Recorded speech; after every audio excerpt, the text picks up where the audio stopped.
Voici l'Indonésie, un pays composé de 18 000 îles et îlots abritant collectivement 277 millions de personnes, ce qui en fait le quatrième pays le plus peuplé au monde, derrière l'Inde, la Chine et les États-Unis. Cette abondance de main-d'œuvre a fait de l'Indonésie un acteur économique considérable, avec une économie légèrement inférieure à celle de l'Australie sur une base nominale. Cela en fait donc l'un des pays les plus influents de la région qui elle-même est devenue hautement influente dans le monde. L'Indonésie est donc un marché en pleine croissance, se situant à mi-chemin entre l'Inde et la Chine en termes de développement économique, avec quelques avantages majeurs sur les deux. L'abandon général de la Chine en tant que centre de fabrication à faible coût offre une opportunité unique à l'Indonésie qui dispose d'une main-d'œuvre encore moins chère, d'un accès facile aux océans pour le commerce car elle est entourée par les voies maritimes les plus fréquentées du monde et qui a encore suffisamment d'envergure pour remplacer complètement certaines des principales industries que la Chine a historiquement monopolisées. L'immense population du pays va à l'encontre des tendances mondiales. Alors que les puissances économiques asiatiques du siècle dernier luttent toutes avec des populations vieillissantes et en déclin, la population de l'Indonésie est encore très jeune et elle continue de croître, ce qui signifie qu'elle disposera d'une main-d'œuvre robuste pendant au moins les 50 prochaines années. En plus de tout cela, l'Indonésie possède d'immenses réserves de ressources naturelles en pétrole et en gaz naturel, en métaux précieux et semi-précieux, en minéraux et en terres agricoles parmi les plus fertiles au monde. Le pays tire parti de ces avantages et est aujourd'hui l'une des économies à la croissance la plus rapide au monde, mais il reste très pauvre selon les normes mondiales. Et comme nous l'avons vu maintes fois sur cette chaîne avec des dizaines d'autres pays, la richesse en ressources naturelles ne signifie pas grand-chose si elle n'est pas bien gérée. Et si elle est mal gérée, cela peut souvent être pire que de ne rien avoir du tout. Le pays a un immense potentiel, mais pour le réaliser et améliorer avec succès les conditions de vie de 5% de la population mondiale, il faudra surmonter des défis tout aussi importants. L'Indonésie pourrait théoriquement rivaliser avec la Chine dans des industries clés. Mais cela ne servira à rien si elle est à son tour surpassée par des centres de fabrication encore moins chers dans la région, tels que le Vietnam et les Philippines.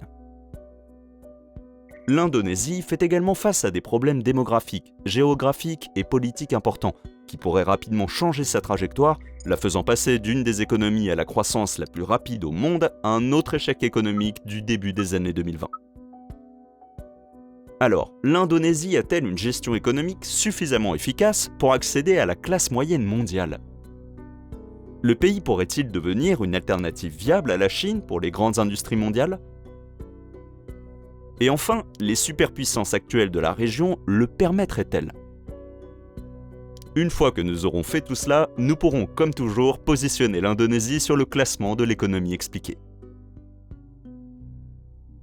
Dès le début, il est facile de comprendre pourquoi les économistes sont si enthousiastes à propos du potentiel qu'a l'Indonésie pour devenir une puissance productive qui pourrait non seulement améliorer la vie de son peuple, mais aussi élever les normes de vie pour le citoyen moyen du monde. La croissance de la Chine est souvent considérée dans le contexte de ce qu'elle a apporté au peuple chinois, qui était évidemment fantastique en sortant des centaines de millions de personnes de la pauvreté. Cependant, elle a également fourni à l'économie mondiale une fabrication rentable pour bon nombre des biens que nous considérons maintenant comme acquis. La plupart des gens dans les économies avancées n'ont pas besoin de réfléchir trop longtemps avant d'acheter des biens de première nécessité, comme des ustensiles de cuisine, des meubles basiques ou même une télévision moyenne, alors qu'il y a 50 ans, ces achats étaient tous importants. Le contenu des foyers de la plupart des gens à cette époque valait plus que les maisons elles-mêmes.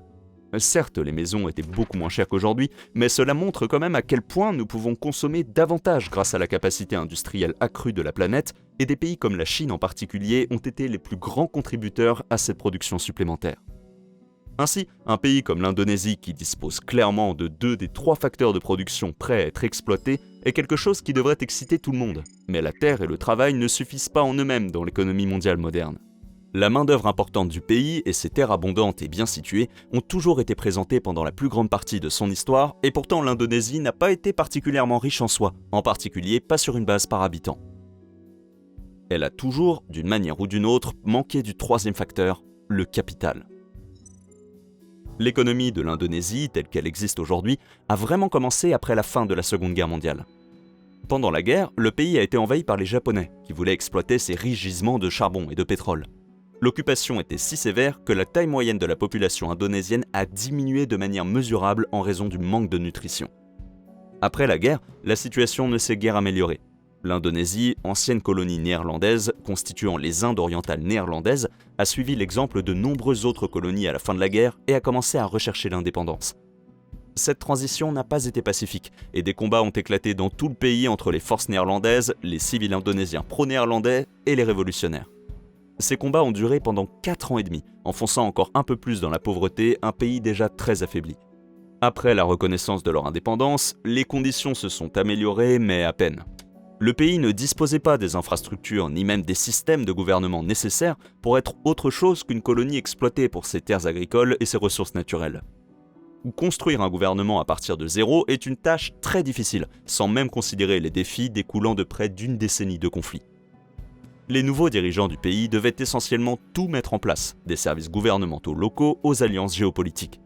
Une tâche si importante et difficile que même des gouvernements bien établis avec des siècles d'expérience se trompent parfois en l'effectuant. De plus, les compétences d'un leader révolutionnaire se traduisent rarement par la gestion banale d'une économie stable et inspirant confiance. Le gouvernement initial était presque destiné à l'échec, et au milieu des années 1960, au milieu de la faim généralisée, de la pauvreté extrême et d'un taux d'inflation de 1000%, c'est effectivement ce qui s'est produit. Il a été remplacé par un nouveau régime qui s'est immédiatement attelé à ramener le pays sous contrôle, en mettant l'accent sur une politique économique qui restructurait la dette étrangère, rendrait à nouveau la monnaie utilisable et attirait l'aide étrangère pour aider les citoyens en difficulté de la nation. Ce n'est qu'après cela qu'il pourrait se concentrer sur des ambitions plus grandioses pour commencer à développer l'économie, l'objectif à cette époque étant simplement de réduire la souffrance de leur peuple. Une partie de ces efforts a impliqué un groupe d'économistes qui devint connu sous le nom de Mafia de Berkeley. Il s'agissait de chercheurs universitaires qui avaient fui le pays pendant le conflit pour l'indépendance et qui avaient fini par étudier à l'Université de Californie, avant de revenir en Indonésie. Ce groupe s'est vu accorder beaucoup d'autorité pour mettre en œuvre des politiques visant à remettre l'économie du pays sur les rails, et dans l'ensemble, il a connu un succès assez remarquable. Entre 1970 et 1980, la production économique a augmenté de plus de 540%, en grande partie grâce à la mise en place de l'infrastructure nécessaire pour exporter son pétrole à grande échelle. Cependant, les combustibles fossiles en particulier ne sont en aucun cas une garantie de succès économique, car bien qu'ils permettent l'injection de beaucoup d'argent dans une économie grâce à une simple exportation, il est difficile de faire circuler cet argent dans cette dernière pour obtenir des résultats économiques positifs. Les installations pétrolières nécessitent très peu de main-d'œuvre pour fonctionner, ce qui signifie qu'elles ne contribuent pas beaucoup à l'emploi, et il est généralement très facile pour les entreprises étrangères de rapatrier la majorité des bénéfices de ces opérations à l'étranger. De plus, cela augmente la valeur de la monnaie locale sur les marchés de change étrangers, car la plupart des ventes de pétrole sont effectuées en dollars américains. Puis les sociétés pétrolières locales utiliseront ces dollars pour acheter leur propre monnaie. Cela rend artificiellement d'autres exportations moins compétitives, ce qui signifie que rapidement, la seule activité viable deviendra l'exploitation des ressources. C'est ce que l'on appelle la malédiction hollandaise ou la malédiction des ressources, et c'est quelque chose que nous avons déjà observé dans des dizaines d'économies que nous avons étudiées sur cette chaîne. Les Néerlandais ont vraiment maltraité l'Indonésie. La seule chose qui fait systématiquement la différence entre les pays qui bénéficient réellement de leurs ressources naturelles comme la Norvège, les États-Unis et dans une moindre mesure l'Australie et le Canada, et les pays qui finissent comme le Venezuela, c'est l'efficacité de leur gouvernement à utiliser ces ressources au profit de leur peuple. Compte tenu du fait que l'Indonésie en était à son deuxième gouvernement en autant de décennies après avoir mené une guerre d'indépendance, il serait raisonnable de penser qu'elle était plus susceptible de faire partie du deuxième groupe, mais toute chose considérée, elle s'en est plutôt bien sortie. La croissance économique était encore fortement liée au prix des ressources naturelles, mais le gouvernement a utilisé ses revenus pour investir dans l'infrastructure et développer d'autres industries. La possession de ressources naturelles signifiait également que malgré son instabilité relative à l'époque, le pays pouvait toujours emprunter de l'argent à des taux d'intérêt relativement bas, car les prêts étaient garantis par une source fiable de revenus étrangers. Le pays construisait des ports maritimes, des aéroports, des routes, des centrales électriques et tout ce dont il avait besoin pour développer des industries modernes afin de sortir ses habitants des fermes et de les amener dans les usines et les bureaux, où ils pourraient atteindre des niveaux de production plus élevés et rendre leur pays plus prospère. Bien sûr, ce serait formidable si l'histoire se terminait là, mais ce n'est pas le cas. Si le pays avait continué à croître comme il l'a fait dans les années 1970, il serait aussi riche que ses pairs régionaux tels que l'Australie et Singapour. Aujourd'hui, il est plus riche que jamais, mais reste bien en dessous de la moyenne mondiale, car le pays doit encore surmonter d'importants défis. Le nouveau gouvernement peut avoir été plus efficace que celui qui l'a remplacé, mais il était toujours très corrompu, ce qui limitait le bon développement industriel, car même une chose aussi simple que régler des litiges contractuels était souvent remportée par celui qui était le mieux connecté ou qui versait le plus gros pot de vin. La population était également nombreuse, mais pas particulièrement bien éduquée. Même aujourd'hui, seulement environ 10% des Indonésiens parlent anglais, qui est la langue internationale de facto des affaires.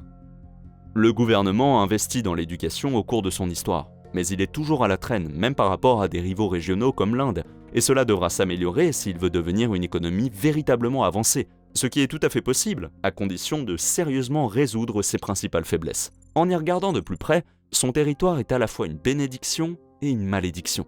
Oui, il est proche des voies de commerce internationales, il est situé dans un coin relativement sûr du globe, et oui, il est riche en ressources naturelles. Mais il est également composé de milliers d'îles plutôt que d'un seul territoire continu. Cela rend le développement des infrastructures de main-d'œuvre et de capital beaucoup plus difficile que dans un pays qui serait un seul bloc de terre. Les grandes puissances industrielles doivent être capables de déplacer des marchandises, et si l'océan est le moyen de transport le plus efficace, il devient moins efficient lorsque les marchandises doivent être chargées et déchargées, tandis que dans un pays comme la Chine ou les États-Unis, elles pourraient simplement être transportées par un seul réseau ferroviaire. Le pays a dû prendre des décisions difficiles concernant les investissements. S'il concentre beaucoup d'infrastructures sur ces grandes îles, comme Sumatra, Java et Bornéo, cela rendrait tout plus efficace, mais cela se ferait au détriment des autres îles, créant des disparités régionales qui seraient très impopulaires. Répartir les infrastructures résout ce problème, mais cela coûte plus cher et ne fonctionne pas aussi bien en harmonie. Le fait d'offrir l'accès Internet aux 277 millions de personnes du pays est un défi de taille lorsque les câbles doivent se croiser de nombreuses fois entre les milliers d'îles. L'Australie, qui est l'économie la plus proche en taille dans la région, est connectée à Internet via seulement 12 câbles sous-marins. Et la géographie de l'Australie n'est pas non plus fantastique, étant grande et très étendue avec de petites concentrations de centres de population partout sur l'île massive. L'Indonésie compte 217 câbles sous-marins pour connecter le pays à lui-même, et même dans ce cas, beaucoup de ces îles dépendent de connexions téléphoniques plus lentes ou n'ont aucune connexion Internet, ce qui signifie qu'elles ne peuvent tout simplement pas être compétitives à l'échelle mondiale dans le monde aujourd'hui.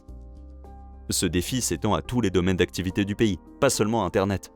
La croissance actuelle que le pays a connue ces dernières années a été alimentée par une série de projets ambitieux financés principalement par les exportations de combustibles fossiles et de produits agricoles. Il est fantastique que le pays réinvestisse cet argent, car beaucoup de gouvernements l'auraient simplement gaspillé, mais il faudra encore beaucoup d'efforts pour le mettre sur un pied d'égalité avec ses rivaux mondiaux. Le territoire du pays présente également d'autres défis.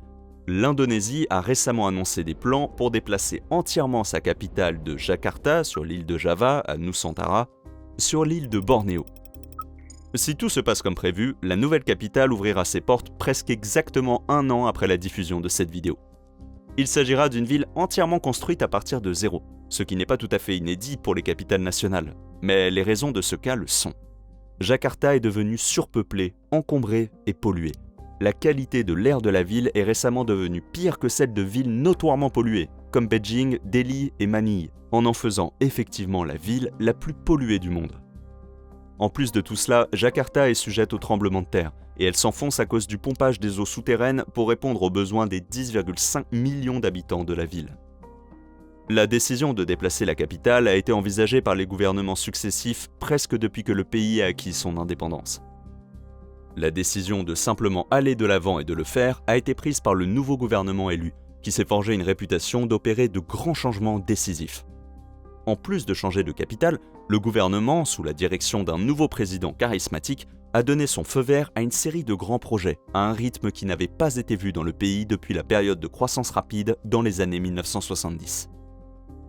Mais certains pourraient être de graves erreurs qui finiront par coûter cher à l'économie indonésienne et à son peuple à long terme. Les gouvernements des économies avancées ont tendance à avancer très lentement car de bonnes décisions économiques n'améliorent généralement que marginalement le niveau de vie des gens ordinaires, tandis que de mauvaises décisions économiques peuvent retarder un pays entier de plusieurs décennies. L'Indonésie a encore beaucoup de croissance à réaliser et elle possède de nombreux avantages majeurs qui pourraient en faire l'une des plus grandes économies du monde. Mais ses faiblesses intrinsèques pourraient rapidement la rattraper et en faire juste une autre histoire d'une économie en rapide expansion qui n'a pas réussi à passer correctement de l'économie agraire à l'économie industrielle et à l'économie de services avancés. Ok, maintenant il est temps de placer l'Indonésie sur le classement de l'économie expliquée. En commençant comme toujours par la taille. L'Indonésie a un PIB de 1,2 billion de dollars, ce qui en fait la 16e plus grande économie du monde, juste derrière l'Espagne et devant l'Arabie Saoudite. L'Indonésie obtient un 8 sur 10. Cette production est générée par la 4e plus grande population du monde, donc même si sa production économique brute est substantielle, elle est répartie sur une grande plage de population. Pour donner une idée de l'échelle, son économie est encore un peu plus petite que celle de l'Australie, qui a un PIB de 1,6 billion de dollars, mais une population 10 fois plus petite, seulement 26 millions d'habitants. Avec un PIB par habitant de 4 332 dollars, soit environ un tiers de la moyenne mondiale, l'Indonésie obtient un 3 sur 10. La stabilité et la confiance s'améliorent, mais ne sont toujours pas excellentes. Le ratio dette sur PIB est relativement modeste, seulement 41%, ce qui est en hausse depuis le début de la décennie en raison des dépenses liées aux grands projets d'infrastructure que nous avons explorés dans cette vidéo, mais en baisse depuis le début du nouveau siècle. La corruption reste un problème, et il ne peut être ignoré que la population locale est encore très vulnérable aux chocs économiques. Mais avec tout cela pris en compte, cela mérite un 5 sur 10. La croissance a été très forte depuis l'an 2000. L'économie est plus de 6 fois plus grande qu'il y a 23 ans. Elle a également doublé de taille au cours de la dernière décennie. Et la plupart des projections économiques s'accordent pour dire qu'elle sera la 3e ou la 4e économie la plus puissante du monde d'ici 2050, potentiellement en dépassant même les États-Unis. Personne ne peut vraiment prédire l'avenir, encore moins les économistes, mais pour l'instant, cela mérite un 10 sur 10. Enfin, en ce qui concerne l'industrie, l'Indonésie dispose de solides secteurs de fabrication, de tourisme et de ressources naturelles, mais aucun d'entre eux ne domine le monde en tant que tel. La composition géographique du pays a rendu de nombreuses industries beaucoup moins compétitives que dans un pays typique, mais même ainsi, compte tenu de sa taille brute, cela ne mérite pas moins de 7 sur 10. Dans l'ensemble, cela donne à l'Indonésie une note moyenne de 6,6 sur 10, la plaçant dans une position très respectable sur le classement de l'économie expliquée. Merci d'avoir regardé cette vidéo.